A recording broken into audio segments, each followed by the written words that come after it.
मित्रांनो, 5 इयर सीईटीच्या विद्यार्थ्यांसाठी आपण लीगल ॲप्टिट्यूड आणि लीगल रिझनिंग या विषयाची MCQ सिरीज सुरू करत आहोत. आणि या सिरीजमध्ये आपण या सब्जेक्टमधल्या प्रत्येक टॉपिकवरती MCQ डिस्कस करणार आहोत.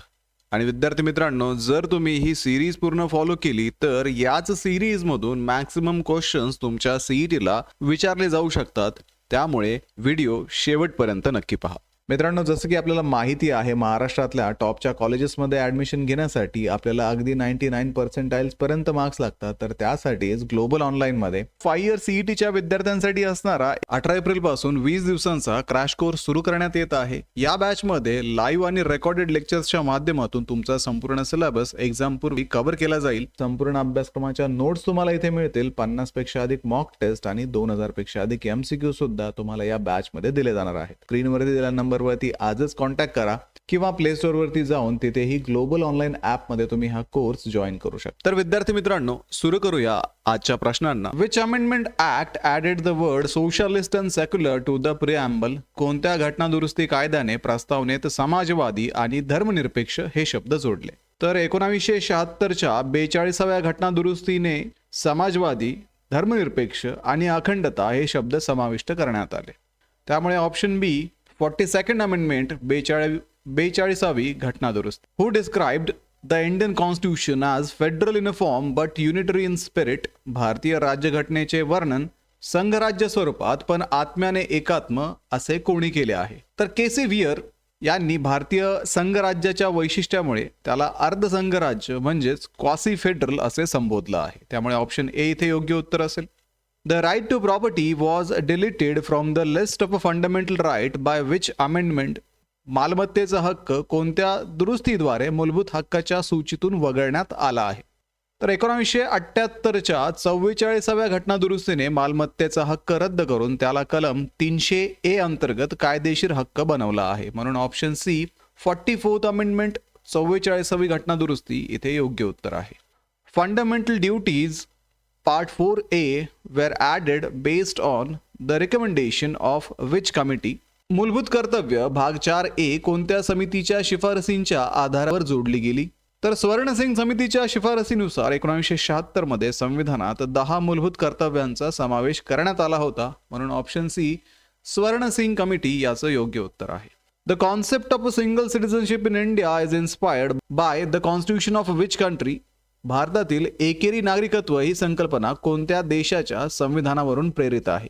तर ब्रिटनच्या धर्तीवरती भारतात प्रांतीय नागरिकत्व नसून केवळ राष्ट्रीय नागरिकत्व आहे. म्हणून option C UK United Kingdom याचं योग्य उत्तर आहे. By which constitutional amendment was the voting age reduced from 21 to 18 years? कोणत्या घटना दुरुस्तीद्वारे मतदानाचे वय 21 वरून 18 वर्ष करण्यात आले?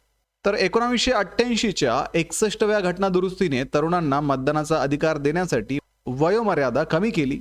म्हणून ऑप्शन ए 61वी घटना दुरुस्ती हे याचं योग्य उत्तर आहे. The 106th amendment act 2023 provides 1/3 reservation for women in which legislative body?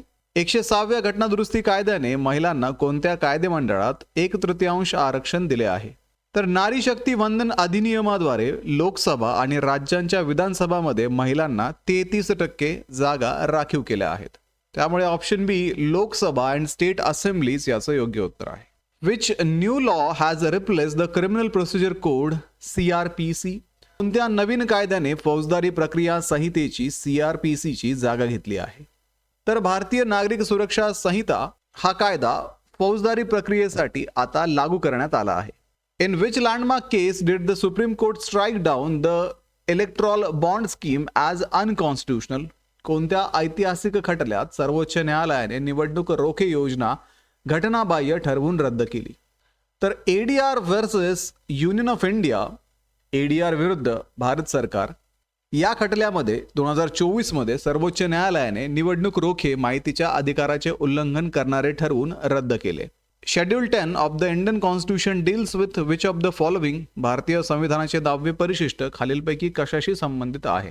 तर 52व्या घटना दुरुस्तीने जोडलेले पक्षांतर रोखण्यासाठी 10वे परिशिष्ट आहे. म्हणून option C anti defection law पक्षांतर बंदी कायदा हे याचं योग्य उत्तर आहे. Which part of the Constitution was added by the 97th Amendment Act 2011 regarding cooperative societies? सहकारी संस्थांच्या संदर्भात 97व्या घटनादुरुस्तीने 2011 मध्ये संविधानात कोणता भाग जोडला? तर भाग 9B हा सहकारी संस्थांच्या व्यवस्थापन आणि स्थापनेशी संबंधित आहे. म्हणून ऑप्शन बी पार्ट 9B हे याचं योग्य उत्तर आहे.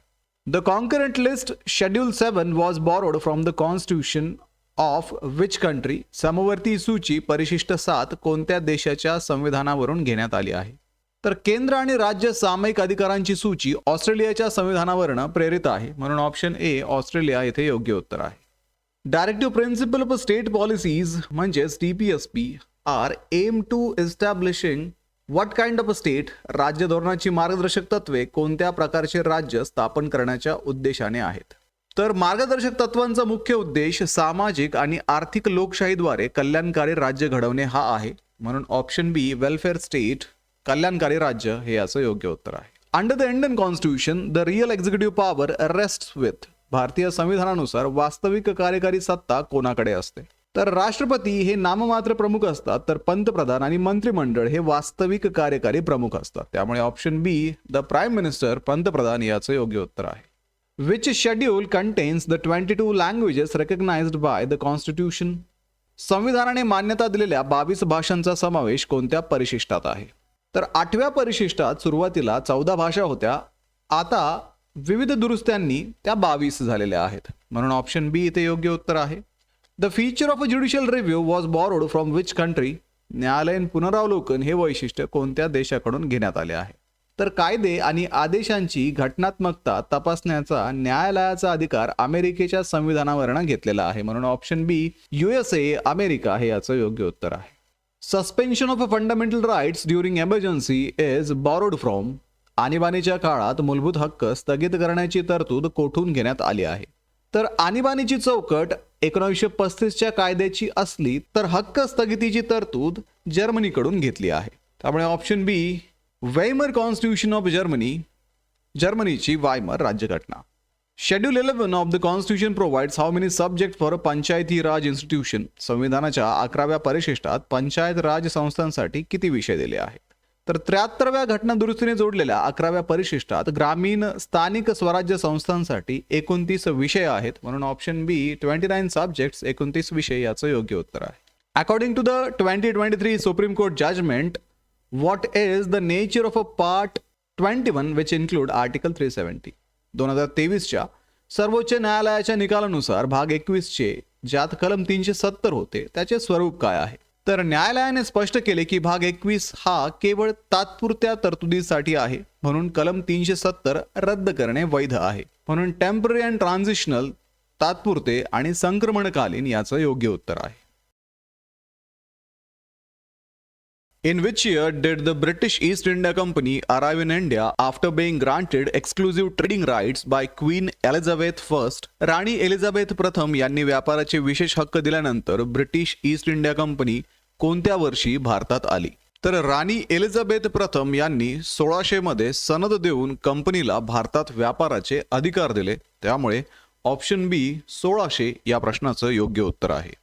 Who was the first person to propose the idea of Constituent Assembly for India in 1934? 1934 मध्ये भारतासाठी संविधान सभेची कल्पना मांडणारी पहिली व्यक्ती कोण होती? तर M.N. रॉय यांनी 1934 मध्ये भारतात पहिल्यांदा संविधान सभेची मागणी मांडली होती. त्यामुळे ऑप्शन ए M.N. रॉय इथे योग्य उत्तर आहे. Under which plan was the Constituent Assembly of India formed in 1946? 1946 मध्ये कोणत्या योजनेअंतर्गत भारताची संविधान सभा स्थापन करण्यात आली? तर 1946च्या कॅबिनेट मिशन योजनेच्या शिफारसीनुसार भारतीय संविधान सभेची स्थापना करण्यात आली होती. म्हणून option C cabinet mission plan याचं योग्य उत्तर आहे. Who presided over first meeting of the Constituent Assembly as its temporary president? संविधान सभेच्या पहिल्या बैठकीचे तात्पुरते अध्यक्ष म्हणून कोणी काम पाहिले? तर मित्रांनो, सभेतील सर्वात ज्येष्ठ सदस्य असल्याने डॉक्टर सच्चिदानंद सिन्हा यांची तात्पुरते अध्यक्ष म्हणून इथे निवड झाली होती. म्हणून option D doctor Sachchidanand Sinha इथे योग्य उत्तर असेल. On which date did the constituent assembly elect doctor Rajendra Prasad as its permanent president?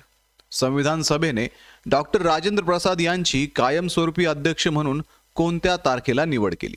तर 11 डिसेंबर 1946 रोजी डॉक्टर राजेंद्र प्रसाद यांची संविधान सभेचे कायमस्वरूपीचे अध्यक्ष म्हणून बिनविरोध निवड झाली होती.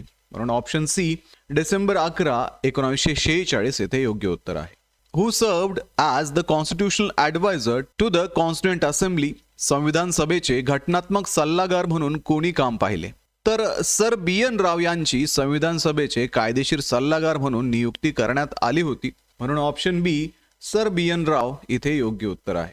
हु was the calligrapher who hand wrote the original constitution in a flowing italic style? प्रवाही इटालिक शैलीत मूळ संविधान स्वहस्ते लिहिणारे कॅलिओग्राफर कोण होते? तर प्रेम बिहारी नारायण रायजादा यांनी संपूर्ण भारतीय राज्यघटना त्यांच्या सुंदर हस्ताक्षरात लिहिली आहे. म्हणून ऑप्शन सी प्रेम बिहारी नारायण रायजादा इथे योग्य उत्तर आहे. The objective resolution which later became the preamble was moved by Jawaharlal Nehru on उद्दिष्टांचा ठराव ज्याचे नंतर प्रस्तावनेत रूपांतर झाले तो जवाहरलाल नेहरूंनी कधी मांडला? तर 13 डिसेंबर 1946 रोजी नेहरूंनी मांडलेला हा ठराव संविधानाचा पाया ठरला. म्हणून ऑप्शन ए डिसेंबर 13, 1946 येथे योग्य उत्तर आहे. How much total time did the constituent assembly take to complete the constitution? संविधान पूर्ण करण्यासाठी संविधान सभेला एकूण किती वेळ लागला? तर भारताचे संविधान तयार करण्यासाठी एकूण 2 वर्ष 11 महिने आणि 18 दिवसांचा कालावधी लागला. म्हणून option B 2 years 11 months and 18 days याचं योग्य उत्तर आहे. Who chaired the drafting committee constituted on August 29, 1947? 29 August 1947 रोजी स्थापन झालेल्या मसुदा समितीचे अध्यक्ष कोण होते? तर डॉक्टर बाबासाहेब आंबेडकर यांनी मसुदा समितीचे अध्यक्ष म्हणून संविधानाचा मसुदा तयार करण्याचे मुख्य काम केले. म्हणून option D doctor Babasaheb Ambedkar याचं योग्य उत्तर आहे. Which of the following dates is celebrated as constitution day? खालीलपैकी कोणता दिवस संविधान दिन म्हणून साजरा केला जातो? तर 26 नोव्हेंबर 1949 रोजी संविधानाचा स्वीकार करण्यात आल्यामुळे हा दिवस संविधान दिन म्हणून साजरा केला जातो. म्हणून ऑप्शन सी नोव्हेंबर 26 हे याचं योग्य उत्तर आहे. When did the Constitution of India officially came into the effect? भारतीय राज्यघटना अधिकृतपणे कधी लागू झाली? तर 26 जानेवारी 1950 पासून संविधानाची अंमलबजावणी सुरू झाली आणि भारत एक प्रजासत्ताक राष्ट्र बनला. त्यामुळे 26 जानेवारी 1950 हे याचं योग्य उत्तर आहे. As per the 2026 status, how many schedules are currently in the Constitution? 2026च्या स्थितीनुसार संविधानात सध्या किती परिशिष्टे आहेत? तर मूळ संविधानामध्ये 8 परिशिष्टे होते, परंतु सध्या त्यांची संख्या ही 12 आहे. म्हणून ऑप्शन सी याचं योग्य उत्तर असेल. Who was the chairman of the provincial constitution committee? प्रांतिक संविधान समितीचे अध्यक्ष कोण होते? तर प्रांतीय राज्यघटनेशी संबंधित बाबी हाताळण्याची जबाबदारी सरदार वल्लभभाई पटेल यांच्यावरती होती. म्हणून ऑप्शन ए सरदार वल्लभभाई पटेल याचं योग्य उत्तर आहे. द 106th Amendment Act नारी Shakti Vandan Adhiniyam provides reservation for women in which bodies? 106व्या घटना दुरुस्ती कायद्यानुसार महिलांना कोणत्या संस्थांमध्ये आरक्षण देण्यात आले? तर नारी शक्ती वंदन अधिनियमाद्वारे लोकसभा आणि विधानसभेच्या 33% जागा महिलांसाठी राखीव ठेवण्यात आलेल्या आहेत. म्हणून option B Lok Sabha and state legislative assembly, Lok Sabha आणि विधानसभा याचं योग्य उत्तर आहे. Which new law replaced the Indian Penal Code IPC during the recent criminal law overhaul? अलीकडील फौजदारी कायद्यांच्या बदलांमध्ये भारतीय दंड संहितेची म्हणजेच IPC ची जागा कोणत्या नवीन कायद्याने घेतली? तर जुन्या ब्रिटिशकालीन IPC च्या जागी आता भारतीय न्याय संहिता म्हणजेच BNS लागू करण्यात आला आहे. म्हणून ऑप्शन सी भारतीय न्याय संहिता BNS याचं योग्य उत्तर आहे. In which 2024 judgment did the Supreme Court strike down the electoral bond scheme as unconstitutional?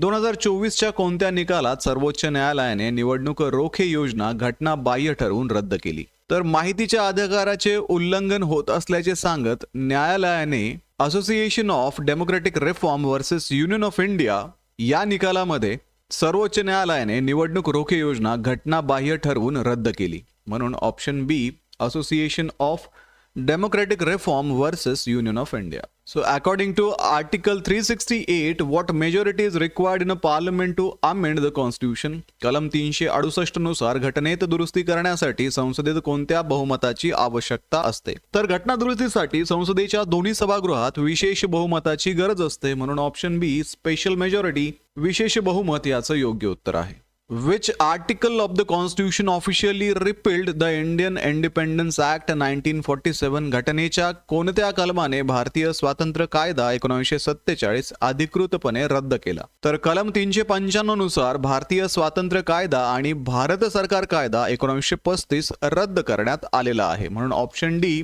Article 395 कलम 395. According to the basic structure doctrine 1973, Parliament cannot amend 1973च्या मूळ संरचना तत्वानुसार संसद कशामध्ये दुरुस्ती करू शकत नाही? तर संसदेला घटनेत दुरुस्ती करण्याचा अधिकार असला तरी घटनेच्या मूळ ढाच्याला धक्का लावता येत नाही, म्हणून option be the basic structure of the constitution घटनेची मूळ संरचना हे इथे योग्य उत्तर असणार आहे. तर मित्रांनो, अशा पद्धतीने आपण कॉन्स्टिट्यूशन ऑफ इंडिया ह्या टॉपिकवरील काही महत्त्वाचे एमसीक्यू आता डिस्कस केलेले आहेत आणि हे एमसीक्यू परीक्षेच्या दृष्टीने अत्यंत महत्त्वाचे असून अशाच पद्धतीने या सीईटीचं प्रिपरेशन करण्यासाठी ग्लोबल ऑनलाईनचा क्रॅश कोर्स तुम्ही जॉईन करू शकता. त्यासाठी दिलेल्या नंबर्सवरती आजच कॉन्टॅक्ट करा किंवा प्ले स्टोअरवरती जाऊन तिथेही ग्लोबल ऑनलाईन ॲपमध्ये तुम्ही हा कोर्स जॉईन करू शकता. सोबतच ग्लोबल ऑनलाईन पब्लिकेशनचे, थिअरीचे आणि एमसीक्यू सेट असणारे बुक्स आता Amazonवरती आणि तुमच्या जवळच्या पुस्तक विक्रेत्याकडे अवेलेबल आहे. आणि या बुकमध्ये संपूर्ण सिलेबस कव्हर केलेला असून सोबतच विद्यार्थी मित्रांनो, प्रश्नसंचामध्ये तुम्हाला 2600 पेक्षा अधिक प्रश्न इथे प्रॅक्टिससाठी दिलेले आहेत. त्यामध्ये तुम्हाला मागील वर्षाचे ऍक्च्युअल PYQ सुद्धा मिळणार आहेत आणि थिअरीच्या बुकमध्ये सर्व सिलेबस इथे कव्हर केला जाणार आहे. तर डिस्क्रिप्शन मध्ये दिलेल्या लिंक वरती जाऊन आजच हे बुक ऑर्डर करा किंवा तुमच्या जवळच्या पुस्तक विक्रेत्याकडे याची चौकशी करा. तर व्हिडिओला लाईक करा, तुमच्या मित्रांना हा व्हिडिओ शेअर करा, ग्लोबल ऑनलाईनला सबस्क्राईब करा. सोबतच विद्यार्थी मित्रांनो, एक्झामचं प्रिपरेशन आता तरी सुरू करा. भेटूया पुढच्या व्हिडिओमध्ये. थँक्यू.